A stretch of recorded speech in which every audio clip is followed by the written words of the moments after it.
Good morning class. सभी का स्वागत है हाई स्कूल की ऑनलाइन क्लास में। जैसा कि हम आपको सिखा चुके हैं, अब हम सिखाएंगे एप्लीकेशन ऑफ ट्रिग्नोमेट्री। इसके अंदर सबसे पहला चैप्टर जो आपका आ रहा है हाइट एंड डिस्टेंस का है, ऊंचाई और दूरी का। तो आइए बच्चों पढ़ते हैं ऊंचाई और दूरी में सबसे ज़्यादा जरूरत किसकी होती है और कैसे ऊंचाई और दूरी के सवालों को हम कर पाते हैं। देखिए, इसमें दो प्रकार के कोण होते हैं, एक होता है उन्नयन कोण और एक होता है अवनमन कोण।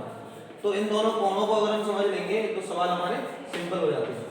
वैसे दोनों कोण एक ही प्रकार से काम करते हैं, लेकिन ऐसा कोई इसमें कोई ज्यादा बहुत बड़ा डिफरेंस नहीं है कि आप सवाल को नहीं कर पाए। उन्नयन का मतलब जैसे नीचे से ऊपर की तरफ देखना, और अवनमन का मतलब डिप्रेशन यानी कि नीचे देखना, ऊपर से नीचे।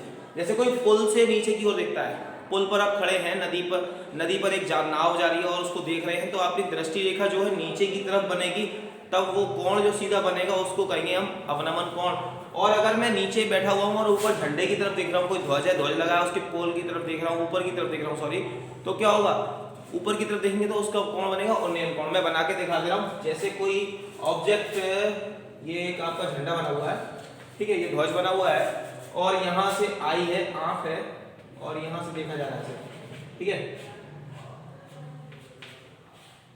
यहाँ से आप देख रही है ऐसे। तो ये इसका ये पॉइंट है, इस पॉइंट से इस ध्वज के ऊपर का यानी कि टॉप का जो मतलब जो एक रेखा जा रही है, इस रेखा को बोलेंगे दृष्टि रेखा।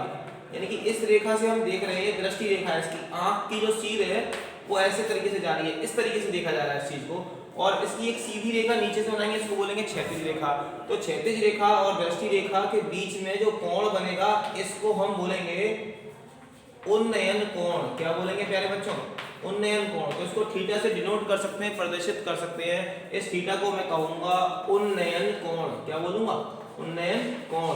तो आप समझ सकते हैं, कोई बहुत सिंपल है। इसमें इसकी ऊंचाई दी हो सकती है आपको सवाल में, ठीक है, ऊंचाई के द्वारा हम सवाल को कर सकते हैं। और इसको दूरी कह सकते हैं, क्षैतिज रेखा को जो है। तो इसको अंदर इस चैप्टर का नाम इसी वजह से पड़ गया, ऊंचाई और दूरी, ठीक है ना।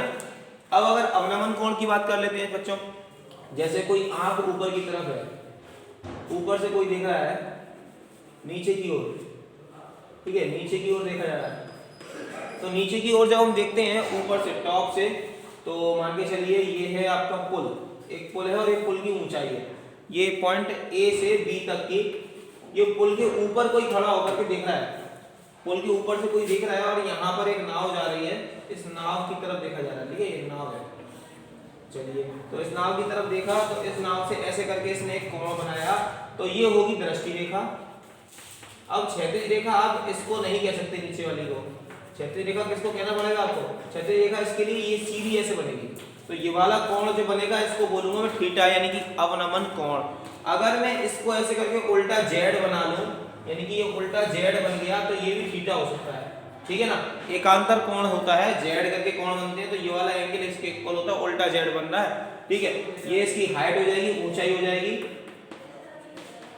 और ये इसकी दूरी हो जाएगी। तो दूरी तो इसको भी कह सकते हैं और इसको भी दूरी कह सकते हैं। तो दोनों ही रूप में ये वर्क कर जाएगा, आप समझ सकते हैं। ये हो गया उन्नयन कोण और एक अवनमन कोण। मैं एक सवाल आपको समझा देता हूँ।